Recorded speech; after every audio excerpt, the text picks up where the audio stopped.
Masuk maghrib untuk hari Khamis, dah Jumaat dah. Bila habis Jumaat, masuk maghrib besok. Maknanya start kita hari Jumaat malam ni. Sebab tu nanti kitab ni dia akan cerita bermula pada malam Khamis ni.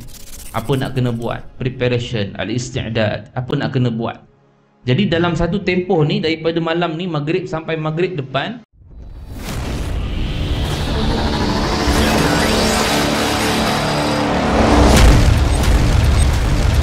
Assalamualaikum warahmatullahi wabarakatuh.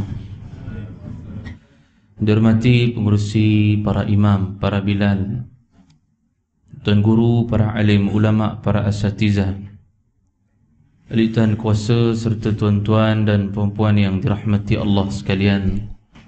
Pertamanya, marilah sama-sama kita merafakkan syukur kepada Allah Subhanahu wa ta'ala kerana dengan izin dan limpah kurnianya pada malam yang penuh barakah ini dapat kita bersama-sama berhimpun lagi dalam rumah Allah untuk kita terus menyambung pengajian kitab kita Bidayatul Hidayah karangan Al-Imam Al-Ghazali rahimahullahu ta'ala.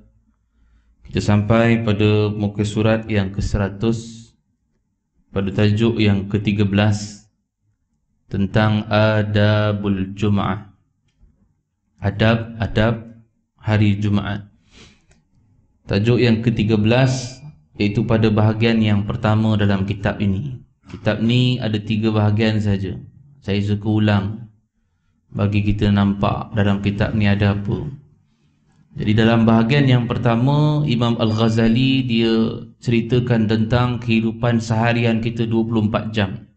Daripada bangun tidur sehingga tidur semula, dan ditambah sedikit dengan bahagian sembahyang secara berjemaah, dan ditambahkan pada hari Jumaat, dan akhir nanti pada tajuk yang ke-14 dalam bahagian pertama ini adab puasa. Mana ada 14 tajuk saja dalam kitab ini, kemudian habislah. Masuk bahagian yang kedua, Imam Al-Ghazali dia bincangkan pula tentang maksiat yang digunakan oleh anggota zahir yang 7: mata, telinga, lidah, perut, kemaluan, tangan dan kaki. Kemudian Imam Al-Ghazali ceritakan sedikit tentang maksiat batin, tentang sifat-sifat mazmumah. Cuma tak banyaklah. Imam Al-Ghazali letak yang punca utama sahaja, yang besar-besar. Yang kecil-kecil ni tidak dibahaskan oleh Imam Al-Ghazali. Dan banyak lagi kitab-kitab yang lain membincangkan tentang maksiat batin ni, tentang takabburnya, ujubnya, riaknya, dengkinya. Itu dalam kitab Penawar Bagi Hati ada, dikarang oleh Syekh Abdul Qadir Al-Mandili rahimahullahu ta'ala. Bahagian ketiga nanti dia akan bincangkan pula tentang hubungan kita dengan manusia. Bagaimana hubungan kita dengan guru, hubungan kita dengan murid, hubungan kita dengan ibu ayah, hubungan kita dengan masyarakat yang qarib, kawan kita yang qarib, kawan kita yang tak qarib, tak rapat, dan bagaimana hubungan kita dengan orang yang kita tak kenal, jumpa di luar contohnya, kan, di R&R ke, di kedai ke. Nanti dia akan bincang tu macam mana cara kita nak berkawan. Itu semua dalam kitab ni insya-Allah. Cuma malam ini kita masih lagi pada bahagian yang pertama, iaitu masih lagi membicarakan tentang adab-adab melaksanakan ketaatan dalam tempoh 24 jam aktiviti seharian. Kita sampai pada tajuk yang ke-13, adab-adab hari Jumaat. Baik, muka surat 100. Bismillahirrahmanirrahim. Qala al-musannif rahimahullahu ta'ala wa nafa'ani wa iyyakum bi'ulumihi fid dharain amin ya rabbal alamin. Ketahui olehmu bahawasanya hari Jumaat itu adalah hari raya bagi orang Islam, iaitu hari yang mulia yang telah dikhususkan oleh Allah Subhanahu wa ta'ala kepada umat Nabi Muhammad sallallahu alaihi wasallam. Hari Jumaat ini merupakan satu hari yang sangat besar bagi umat Islam. Tetapi bukanlah sama macam orang-orang Yahudi dan Nasrani. Orang Yahudi juga dia ada hari-hari yang dikhususkan. Orang Yahudi hari Sabtu diagungkan. Orang Nasrani hari Ahad yang diagungkan. Kita Jumaat dipanggil Sayyidul Ayyam. Tetapi bukanlah bermaksud kita mengagungkan seperti mana orang Yahudi ni, kan? Sebab itu ada dalam Quran yang Allah sebutkan Yaumus Sabt, tentang hari Sabtu untuk orang Yahudi. Zaman dululah Bani Israel, yang Allah mengharamkan orang-orang Yahudi ini ataupun Bani Israel ini untuk melakukan pancing ataupun memancing pada hari Sabtu. Ini dulu kita pernah cerita sikit, kan? Dalam surah Al-Baqarah Allah sebut, Allah haramkan untuk kaum Bani Israel daripada kalangan Yahudi ini untuk memancing pada hari Sabtu. Tetapi mereka ini menipu Allah. Mereka tak pergi pada hari Sabtu, tetapi mereka pergi hari Jumaat. Mereka letak pukat di sungai tempat ambil ikan itu. Sabtu dia tak datang, tapi ikan masuk dalam pukat dia. Ayat boleh datang balik. Jadi ini satu benda penipuan yang dibuat oleh orang-orang Yahudi, oleh orang Bani Israel, menipu Allah. Sebab itu dalam Al-Quran juga Allah sebutkan tentang orang-orang Bani Israel daripada kalangan Yahudi ini, hari Sabtu mereka. Sebab hari Sabtu mereka merupakan hari agung buat mereka. Juga orang-orang Nasrani atau orang Kristian, iaitu pada hari Ahad. Kita orang Islam, hari Jumaat dipanggil sebagai Sayyidul Ayyam, satu hari yang sangat mulia buat kita. Kerana pada hari Jumaat itulah yang disebutkan oleh Nabi SAW, Nabi Adam AS diciptakan. Hari Jumaat itu juga berlakunya kiamat. Sebab itu disebutkan di sini annal Jum'ah idal mu'min. Jumaat itu merupakan hari ataupun perayaan bagi orang-orang yang beriman. Wa ya afdalus salawat. Pada Jumaat itu ataupun solat Jumaat itu lebih afdal daripada solat-solat yang lain. Sebab itu dia mulia Jumaat ni, pasal dalam Jumaat tu ada satu solat yang afdal salawat, lebih mulia daripada solat-solat yang lain, ataupun lebih mulia daripada sembahyang-sembahyang yang lain. Sembahyang yang lain mulia juga, Zuhur, Asar, Maghrib, Isyak, Subuh mulia, tapi Jumaat itu mulia, lebih mulia. Sebab itu dipanggil afdal, isim tafdil dekat situ. Wa yaumuha afdalul ayyam al-usbu'. Kata pengarang kitab, saya baca juga syarah daripada kitab Bidayatul Hidayah ini, Syekh Nawawi Al-Bintani. Dia mensyarahkan tentang kitab Bidayatul Hidayah. Kata dia lagi, dalam hari Jumaat itu, hari yang dimuliakan ataupun hari itu lebih afdal daripada seminggu. So dia dipanggil Sayyidul Ayyam. Bukan ayam makan kejap lagi. Itu ayam juga. Tapi ini ayyam, maksudnya hari-hari yang lebih mulia. Hari yang lebih mulia daripada hari-hari yang lain. Isnin, Selasa, Rabu, Khamis mulia juga, tapi lebih mulia ialah hari Jumaat. Sebab apa dikatakan mulia? Sebab dan pada hari itu ada satu saat yang mustajab doa. Hari itu ada satu saat yang mustajab doa. Maknanya dalam tempoh 24 jam di hari Jumaat itu ada satu detik, satu ketika yang Allah memakbulkan doa. Doa apa saja? Cuma orang tak tahu. Ini dipanggil makbul doa fi zaman. Maknanya Allah memustajabkan doa itu pada waktu. Kalau pada al-makan, pada tempat, iaitu di Mekah contohnya, kan? Satu tempat yang Allah mustajabkan doa. Di Madinah contohnya, di Raudhah min Riyadil Jannah, di Masjid Nabawi SAW, juga di majlis ilmu sebegini, ini juga sebagai daripada mustajabnya doa. Tetapi zaman itu merupakan satu masa yang Allah berikan mustajab doa ketika mana kita berdoa. Cuma hari Jumaat itu dia tak tahu bila waktu yang mustajab. Tetapi kalau tengok dalam hadis-hadis yang lain, ada Nabi sebutkan bahawa dalam hadis, antaranya hadis kursi, ada waktu-waktu yang Allah sebutkan. Antaranya dalam hadis kursi yang mana Allah Subhanahu wa taala menyebutkan yaqulu rabbuna, ataupun dalam hadis kursi ini disebutkan bahawa Allah Subhanahu wa taala ini dia turun pada langit dunia hina sulusul lail, pada ketiga 1/3 akhir malam, menunjukkan bahawa Allah Subhanahu wa taala sebutkan dalam hadis kursi ini Allah bagi tempoh ataupun Allah bagi ketetapan waktu. Tapi benda tu susah nak buat. Sebab itu bila mana Allah Subhanahu wa taala sebutkan pada hari itu Allah Subhanahu wa taala turun, fayaqulu man yad'uni faastajib. Kalaulah ada hamba-Ku yang berdoa pada aku, maka aku akan mustajabkan. Bila 1/3 akhir malam. Maknanya kita bahagikanlah start kita maghrib. Start malam ialah maghrib. Bila siang, masuk subuh tu dah siang. Bahagikan dengan 3. Contohnya lah 8, 9, 10, 11, 12, 1, 2, 3, 4, 5, 10. Bagikan dengan 3. Mungkin boleh ambil 3 jam, 3 jam, 3 jam. Macam tu. 1, 2, 3 bahagian. 3 jam yang akhir tu 1/3 akhir malam. Itu maksud daripada sulusul lail. 1/3 akhir malam. Jadi kata Allah Subhanahu wa taala, "Man yad'uni fa astajib." Siapa yang berdoa pada aku akan mustajabkan. Wa man yas'aluni fa'utiha.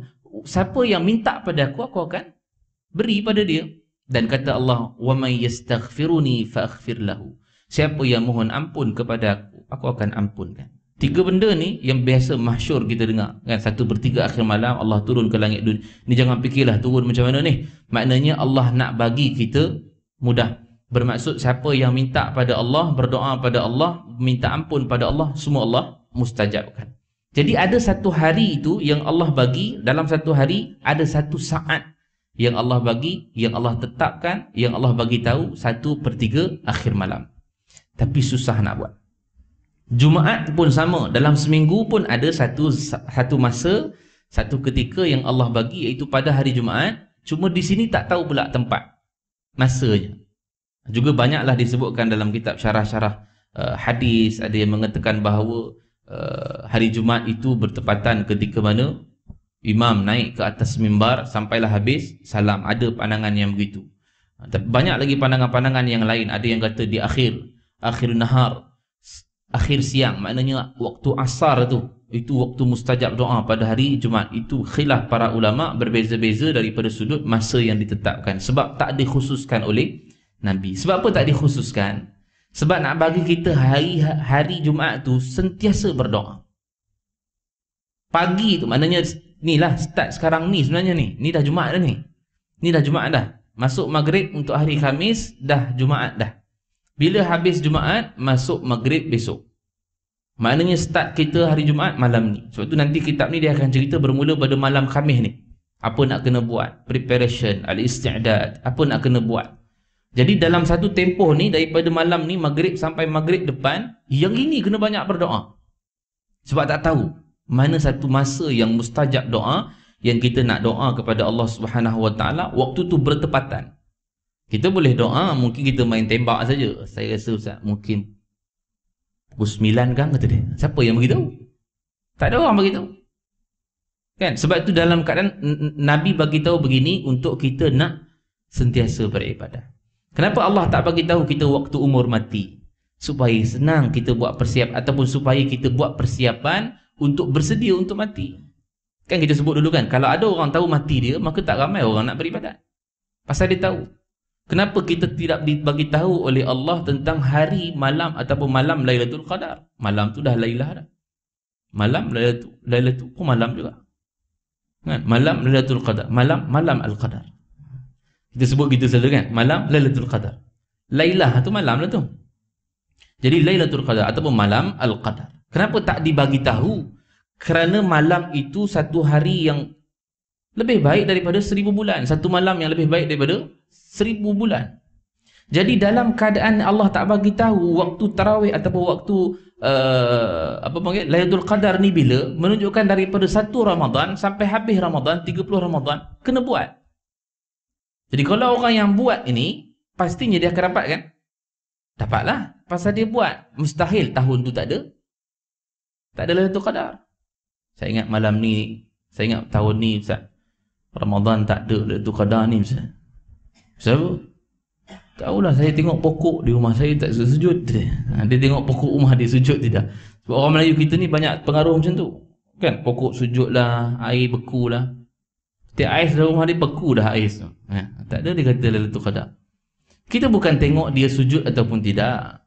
Kenapa dirahsiakan Lailatul Qadar itu? Sebab nak bagi kita beribadah setiap hari dalam bulan Ramadan. Setiap malam dalam bulan Ramadan. Sebab supaya orang buat 1 sampai 30 Ramadan, pasti dia dapat, confirm. Sama ataupun tidak pada 1/3 akhir malam. Dia buat daripada malam 1/3 sampai subuh. Maka pastinya dia dapat apa yang disebutkan oleh Allah. Dan hari Jumaat, kalaulah dia sentiasa berdoa dan beribadah pada Allah 24 jam pada hari Jumaat itu, pasti dia dapat atau tidak doa yang dimustajabkan? Pasti. Pasal dia tak pernah leka daripada ibadat. Tak semestinya berdoa saja, macam-macam kita boleh buat, tuan-tuan. Doa ni pun sebahagian ibadat. Kita boleh buat macam-macam. Dalam ibadat kita, dalam solat kita pun juga adalah doa. Ihdinas siratal mustaqim. Kita pun sebut dah Al-Fatihah dalam semayang kita. Itu kan juga doa. Jadi dia tak semestinya angkat tangan berdoa daripada maghrib tadi sampailah maghrib besok. Angkat je tangan. Tak makan bang, doa dulu kata dia. Tak boleh juga. Bermaksud dalam keadaan ibadat yang dia buat tu, dia tak bagi ruang langsung untuk dia buat maksiat. Dia tak bagi ruang langsung untuk dia nak berhenti daripada ibadat. Sebab kita bincang dulu dalam bab awal dulu. Dalam kitab ini dia sebutkan 24 jam semua boleh buat ibadat. Walaupun di dalam dunia. Makan kita sekejap lagi boleh jadi ibadat. Ya Allah, aku makan ini untuk nak memberikan tenaga buat aku, untuk aku beribadat. Itu jadi pahala. Akhirat lah tu. Tidur kita nanti, kita tidur dengan sebab kita nak rehat badan kita supaya kita dapat kuat bangun untuk sembahyang malam. Dan aku tidur ini mengikut sunnah. Aku baca ayatul kursi, 3 kulnya, ambil wuduk bagainya. Ini semua adalah akhirat. Bila ruang yang kita boleh buat dunia? Tak ada. Sebab tu 24 jam kita boleh buat akhirat. Cuma satu je ulama bahaskan bila? Ketika qada hajat. Itu tak boleh. Qada hajat memang terberhenti terus. Kan? Sebab itu Nabi dalam riwayat Ibnu Majah bila dia habis qada hajat disebut ghufranaka. Ghufranaka ini aku pohon ampun kepada Allah. Pasal apa Nabi pohon ampun? Bukan Nabi buat dosa. Satu ulama bahas tentang riwayat ini. Nabi SAW sebutkan ghufranaka, satunya sebab ketika itu Nabi terbuka auratnya. Itu juga berdasarkan hadis yang sahih. Bila mana sahabat tanya, ya Rasulullah, bagaimana keadaan kalau aku tak pakai apa-apa di rumah? Seorang, tak ada orang. Maknanya telanjang bulat di rumah. Kata Nabi, kepada Allah lah yang patut kamu merasakan malu. Jadi ulama hukumkan bahawa dia makruh. Sebab walaupun tak ada orang nampak di rumah, tapi Allah sentiasa lihat kan? Lihat. Jadi hukumnya makruh. Tapi dia boleh jadi haruslah bila mana dalam keadaan terlalu panas ke. Tapi sekarang musim hujan, jangan buat kerja. Mana sejuk semua jam mereka. Panas nanti. Sebab itu bila mana Nabi habis daripada qada hajat, Nabi sebut ghufranaka. Satu antaranya. Yang keduanya ulama bahas lagi kenapa disebut ghufranaka. Pada ketika Nabi qada hajat, Nabi berhenti daripada dalam hatinya zikrullah. Sebab Nabi sentiasa zikir. Dalam tidur Nabi pun Nabi zikir. Mana ingat hatinya bergerak. Nabi kata aku tidur tapi mata aku tidur tapi hati aku tak tidur. Sebab tu disebut ghufranaka. Sebab tu qada hajat saja tak boleh nak libatkan akhirat. Waktu itulah. Tapi kalau kita masuk dengan a'udzubillah kan, kita minta lindung pada Allah, keluar pun alhamdulillah, itu pahala daripada sudut kita qada hajat. Tapi waktu qada hajat tu, itu bukan lagi akhirat. Tak boleh masuk akhirat dah. Sebab itu jangan lama-lama dalam tu point dia sebenarnya. Jangan lama-lama dalam tandas. 1 jam dalam tandas. Kan, tengok apa dalam tu. Kadang orang bawa handphone, tengok. Qada hajat, lama betul. Orang luar beratur dah. Pak mentua beratur. Ipar beratur. Kan? Dia 1 jam kat dalam tu. Maghrib nak dekat. Jangan lama-lama. Sebab bila lama dalam tu, dia bukan akhirat lagi. Dia dunia. Faham tak? Itu dia adalah dunia. Jadi itu yang kita sebutkan tadi bahawa setiap daripada apa yang kita buat 24 jam ni semua akhirat. Jadi hari Jumaat pun sama. Jangan bagi dia ruang satu pun untuk kita buat. Maksudnya janganlah, maksudnya tak kerja. Dunia buat. Kita punya kerja daripada pukul 8 pagi sampai 5 petang pun dunia. Tapi dia boleh tak libatkan dengan akhirat? Boleh. Itu juga dipanggil sebagai ibadat. Buatlah kerja. Selagi mana dia tidak melibatkan maksiat. Selagi mana dia jaga salat dia.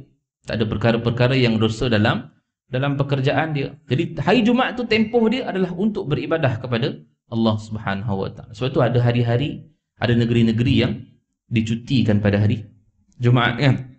Sebab nak bagi fokus hari Jumaat itu untuk beribadah. Yaumul Jumaah ataupun hari Jumaat itu Yaumul Ibadah. Ialah hari untuk beribadah kepada Allah. Jadi doa ni menunjukkan bahawa doa yang mustajab pada satu masa yang tidak diketahui masa. Jadi banyak akan berdoa kepada Allah Subhanahu Wa Taala. Dan kalaulah kita ada apa-apa yang kita hajatkan pada Allah, maka banyak akan berdoa.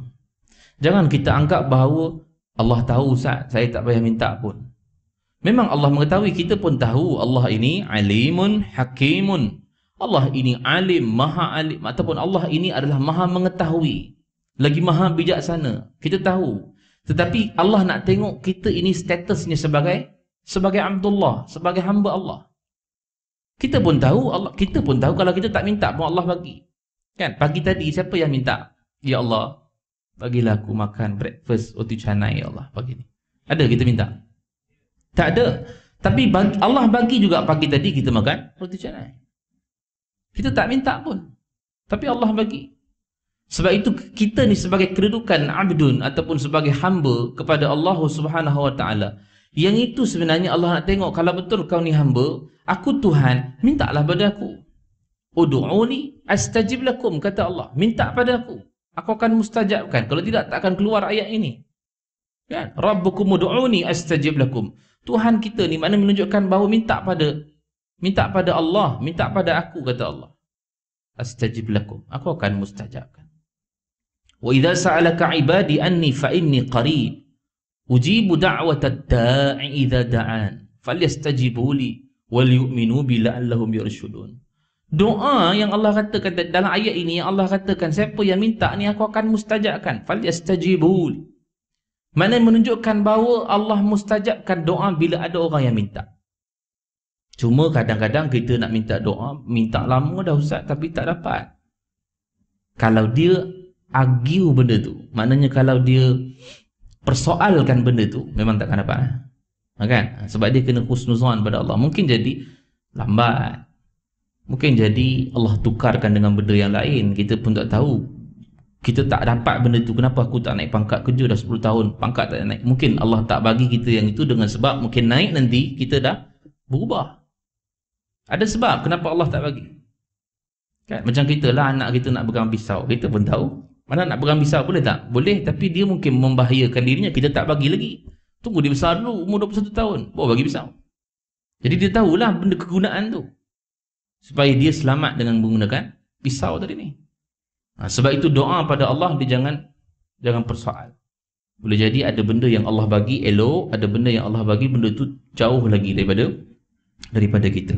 Tiada membetuli akan saat itu oleh seorang yang mukmin dengan doanya kecuali Allah akan memberi apa sahaja yang ia minta.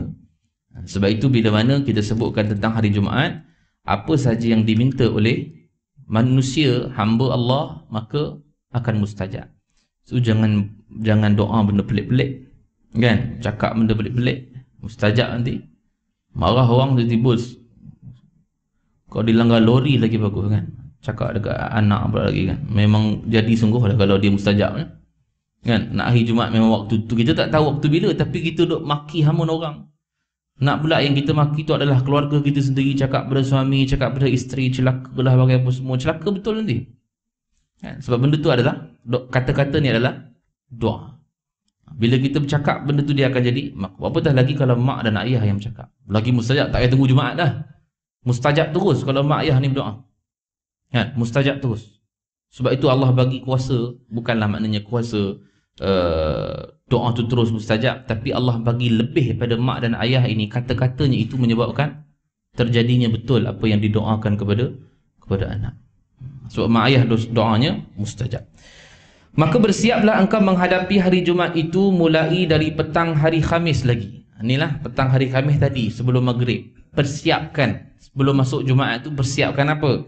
Maka hendaklah engkau membersihkan pakaianmu dan memperbanyakkan mengucap tasbih dan istighfar mulai daripada petang hari Khamis, kerana masa itu sudah menyamai kelebihan hari Jumaat. Mana petang tadi ni maknanya dalam keadaan kita nak masuk maghrib tadi pun dah siap-siapkan kita punya amalan. Sebelum masuknya hari, kita panggil hari kemuncak adalah hari Jumaat. Kenapa Allah sediakan Ramadan? Sebelum Ramadan itu Sya'ban dan Rajab. Rajab, Sya'ban, Ramadan.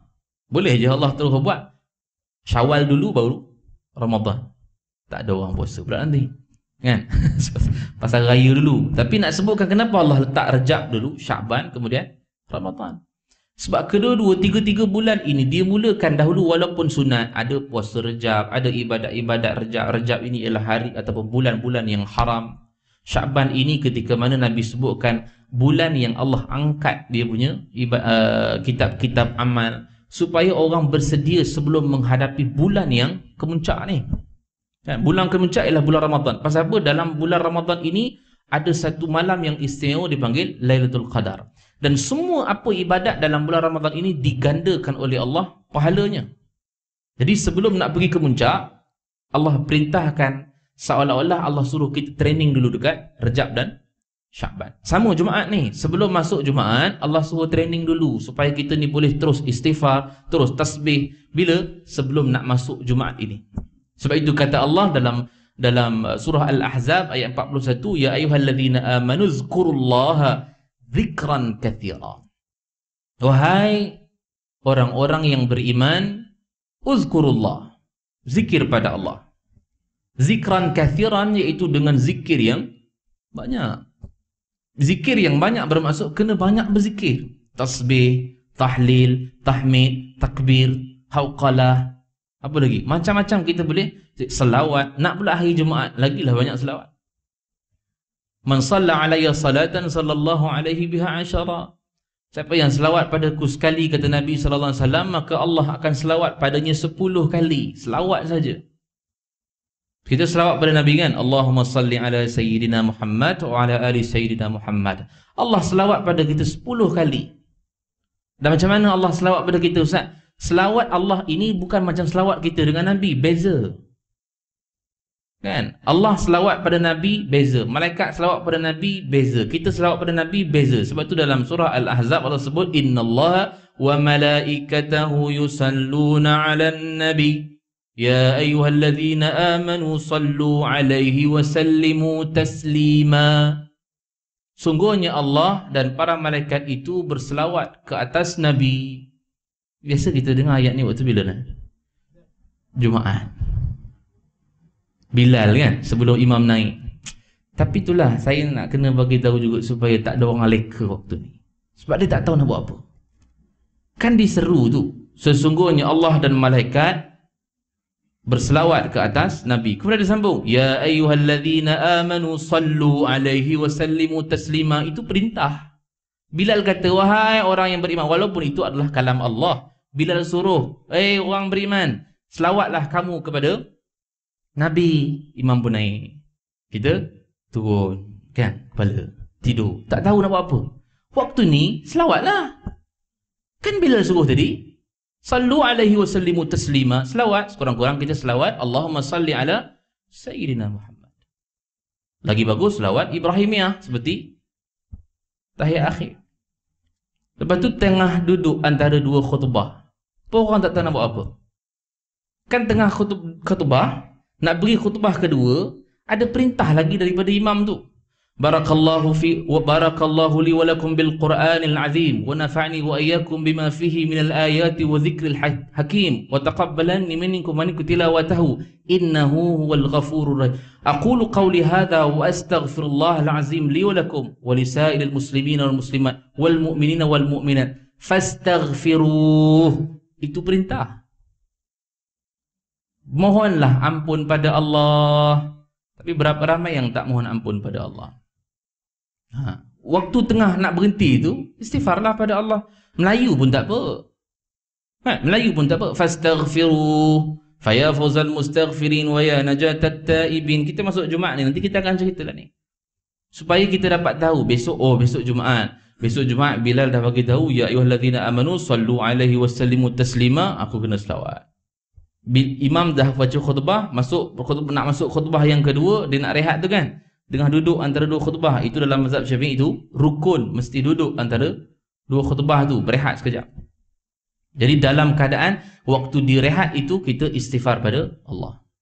Istighfarlah, doa Melayu pun tak apa. Ya Allah, ampunkan dosaku, dosa kedua ibu bapaku, dosa apa-apa saja, dosa, minta ampun kan. Jangan minta berpelik-pelik nanti kejap lagi. Sebab waktu singkat je. Sebab tak perlu panjang-panjang. Sebab bila imam dah naik masuk balik, alhamdulillah, jangan bercakap lagi dah. Tak boleh, pasal nak kena dengar pula khutbah tu.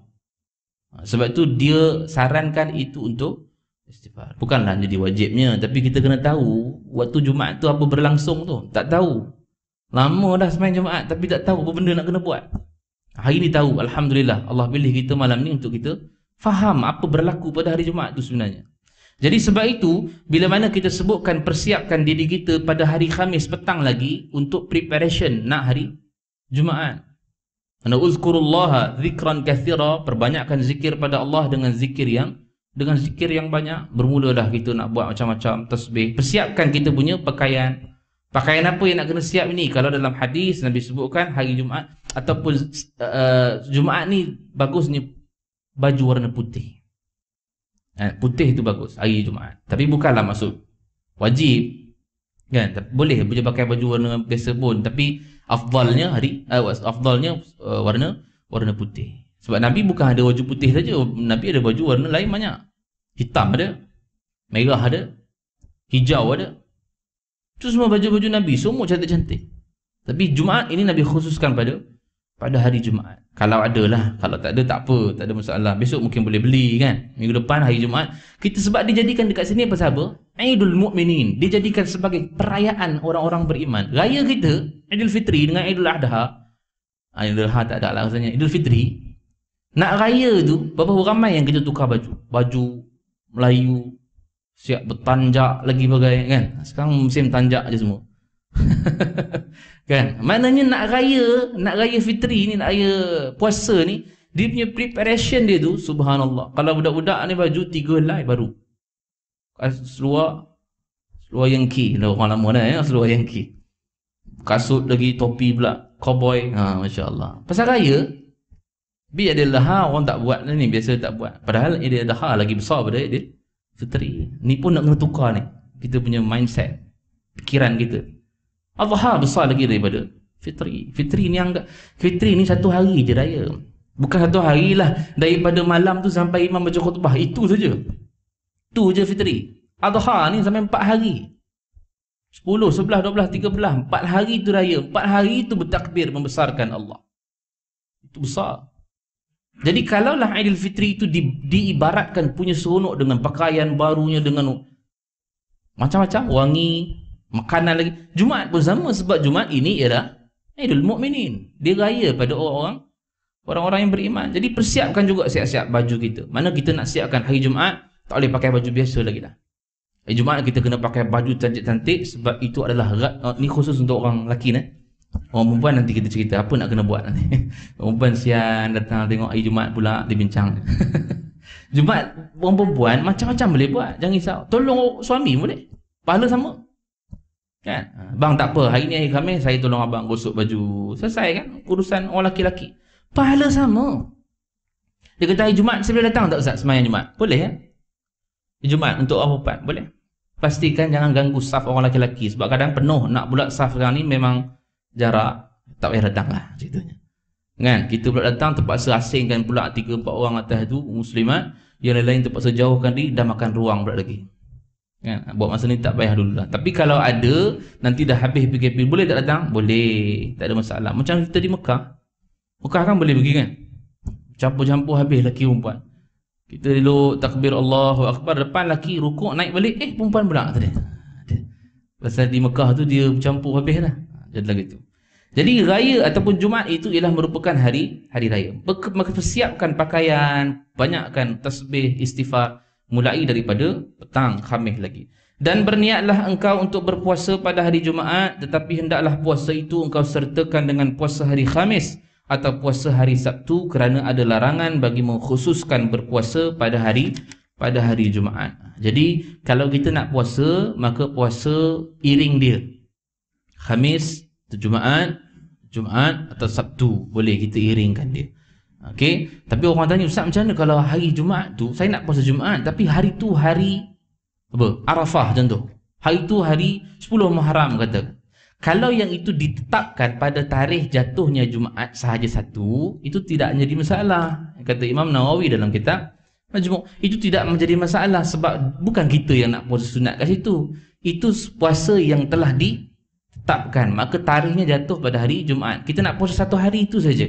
Sebab mungkin satu hari itu kafarah menghapuskan dosa madiyah wal baqiyah, setahun yang lalu dan setahun yang akan datang. Saya larat satu tu je Ustaz. Boleh buat. Sebab itu hari yang dikhususkan. Yang tak boleh ni ialah puasa sunat Jumaat pada hari Jumaat saja semata-mata. Tapi bukanlah haramnya, hukumnya adalah makruh sahaja. Iringkan patutnya Khamis dan Jumaat ataupun Jumaat dan Sabtu. Apabila engkau berada di pagi hari Jumaat, okey, ni maknanya Khamis malam dah habis dah. Pergi pula pagi Jumaat tu, apa nak kena buat? Maka hendaklah engkau mandi, kerana mandi Jumaat itu adalah satu kepastian hukumnya sunat muakkad atas setiap orang yang baligh, orang yang diwajibkan sembahyang Jumaat. Ini khusus untuk orang yang pergi sembahyang Jumaat sahaja. Okay, dia kata, Ustaz, bila yang boleh sembahyang ni? Afdalnya bila nak pergi masjid tu, itu afdal. Tapi kalau macam dia kerja pagi, dah pergi, lepas tu dia pergi pula masjid dekat tempat office pejabat dia, dia boleh niat pagi tu dah. Pagi nak pergi kerja tu dah boleh niat sembahyang mandi sunat, boleh dah mandi sunat Jumaat, tak ada masalah. Tapi kalau macam kita memang duduk rumah, tak ada buat apa, pergi masjid pun pukul 12 macam tu kan, sebelum nak pergi mandi tu, sebelum nak pergi tu mandi sunat Jumaat, dapat pahala sunat. Dia kata, nak mandi macam mana Ustaz? Sama je macam mandi wajibnya, niat saja tukar kan? Niat saja bertukar dengan mandi sunat Jumaat, itu saja. Semua niat, innamal a'malu binniyat. Kalau mandi tak ada niat, mandinya harus selesai, tak ada apa-apa. Kalau mandi itu adalah niat. Mandi ni macam-macam, mandi masuk Mekah, mandi macam-macam mandi ada kan. Niatkan saja maka dia berubah. Kita duduk masjid pun kalau duduk saja tak ada apa-apa, dapat ilmu je lah. Tapi kalau duduk niat dengan iktikaf, maka dapat pahala iktikaf. Niat saja membezakan. Kita minum air mengikut sunnah Nabi dengan tangan kanan, baca bismillah, dapat pahala sunnah. Pakai serban dengan mengikut sunnah Nabi, bela janggut dengan sunnah Nabi, pakai ridak dengan sunnah Nabi, ini semua dapat pahala. Dengan tanpa niat maka tak dapat apa-apa. Jadi sebab itu niatkan pada perbuatan ataupun amalan yang kita buat. Dan bersungguh-sungguhlah engkau di dalam menyucikan badanmu dengan mencukur bulu ari-ari misalnya, dan mengandam misai misalnya, dan memotong kuku, dan menggunakan sugi kayu miswak, dan segala cara-cara bersuci. Maknanya hari Jumaat ni adalah hari yang bersihkanlah bagi orang-orang yang mungkin cepat tumbuh misai dia, janggut dia, kuku dia, bagi semua bersihkan pada hari Jumaat.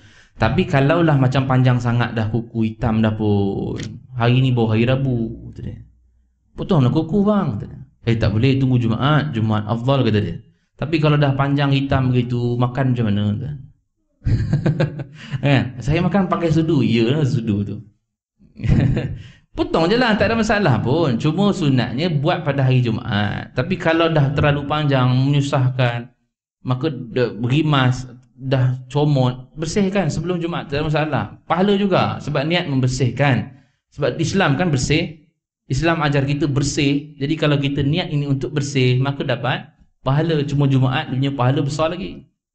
Sebab itu kita sebutkan di hari Jumaat, maka persiapkan diri kita, kuku yang panjang ataupun kuku yang tak panjang betul tapi pendek sikit, ada sederhana, potonglah. Sebab kita nak ambil kelebihan pada hari Jumaat. Misai kita, janggut kita ni trimkan bagi cantik, misai kita, rambut kita kemaskan kalau tak nak potong. Wangi-wangian, pakai baju, pakai wangi yang paling wangi, minyak wangi yang paling wangi. Ini yang Allah sebut dalam surah Al-A'raf ayat 31, ya bani Adam khuzu zinatakum 'inda kulli masjid. Wahai anak cucu Adam, ambil zinatakum, iaitu perhiasan kamu yang cantik-cantik. Zinatakum ni dalam tafsir disebutkan ma yasturu auratakum, apa yang boleh menutup aurat kamu, itu dah sempurna dah zinah dia. Zinatakum tu dah sempurna dah. Tapi kita nak ambil juga daripada sudut ini, zinatakum makna satu benda yang paling cantik kamu buat pada hari Jumaat ini, paling cantik. Kalau kamu ada baju yang paling cantik, kamu pakai. Kalau kamu ada minyak wangi yang paling wangi sekali, kamu pakai. Inda kulli masjid, maksudnya setiap kali kamu nak salat, setiap kali kamu nak tawaf. Ini dalam tafsir. Tapi kita nak khususkan pada hari Jumaat, pasal dia adalah Aidul Mukminin, maka khususkan pada dia lebih lagi pada waktu-waktu solat yang lain. Berdasarkan apa yang disebutkan tadi Syekh Nawawi Al-Bintani, solat Jumaat itu lebih afdal daripada solat-solat yang lain. Maka kena lebih lagi lah yang solat Jumaat ni, hari Jumaat ni.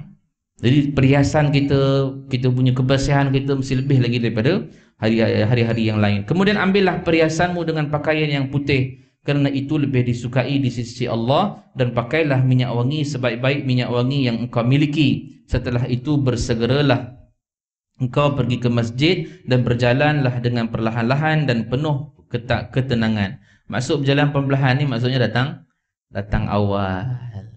Kan? Kalau datang lambat tak penuh ketenangan tu. Kegelisahan. Tak ada ke tempat aku. Nak pula zaman ni kan. Nak musim sekarang ni kan.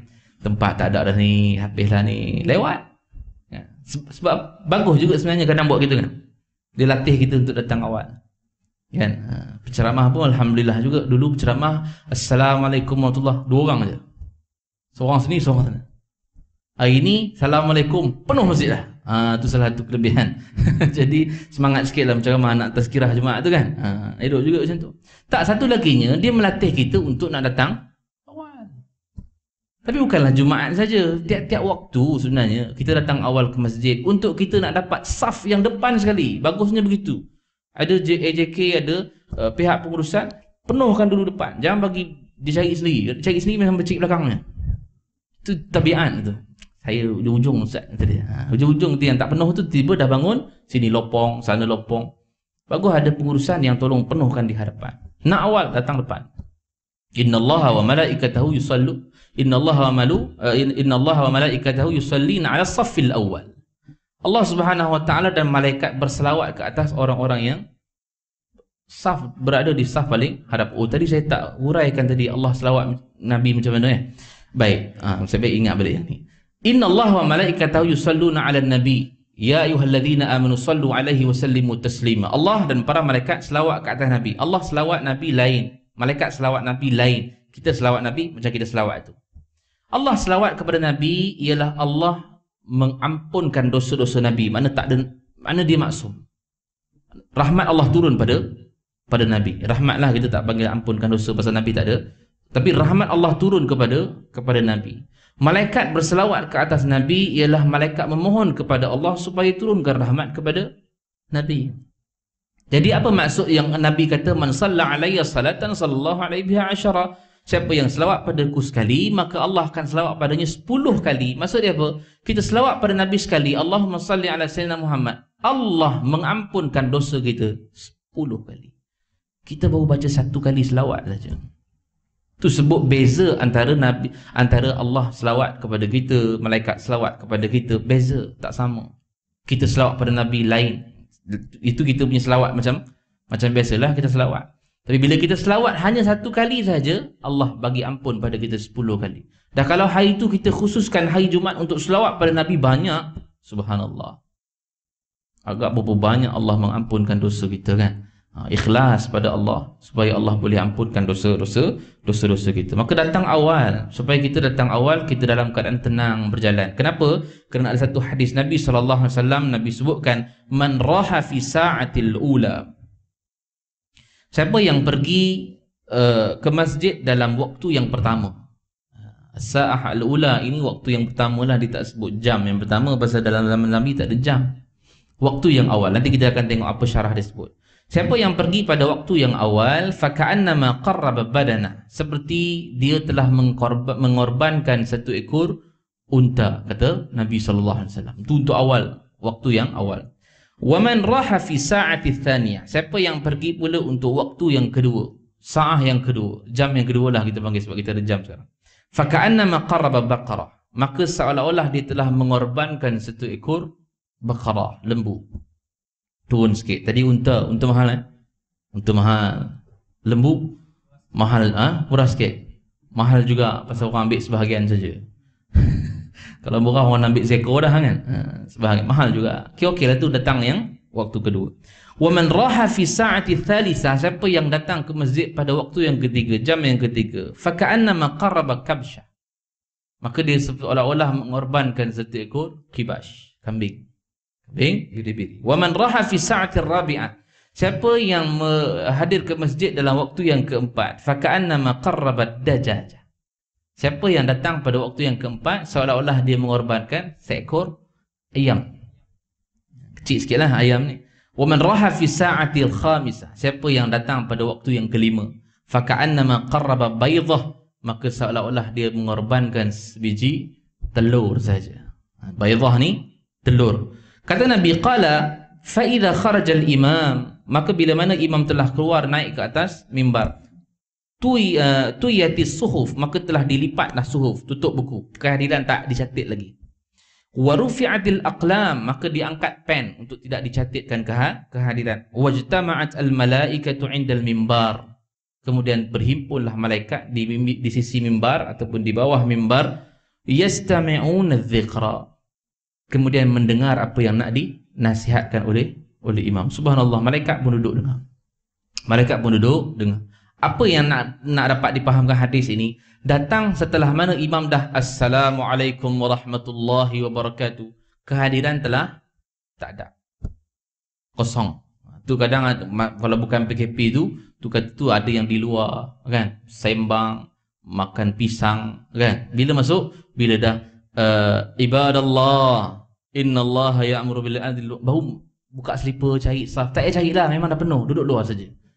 Sebab itu kena datang awal. Bila datang awal, kehadiran dicatat. Cuma orang tertanya-tanya, macam mana waktu ni? Baik, waktu ni kalau kita tengok daripada apa yang dituliskan oleh kita punya Menteri Agama, kita punya Menteri Agama Dr. Zulkifli, maka disebutkan bahagian-bahagian 6 masa ini. 6 kan?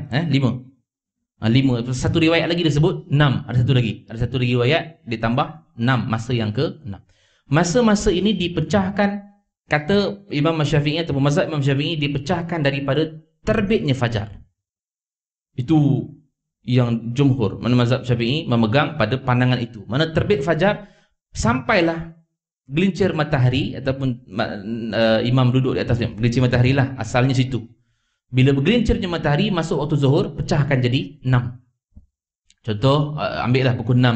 6 subuh, 1 zuhur, contoh kan. 6, 7, 8, 9, 10, 11, 12, 1, 7. Makna jam yang awal 1, jam yang pertama 1 jam setelah subuh. Siapa yang datang awal ni ke masjid, dia seperti korban qarraba badana. Siapa yang boleh buat kerja begini? Tapi itulah dia hakikat. Sebab tu hari Jumaat ialah hari ibadah. Dia tak balik. Kita di Mekah tak balik kan?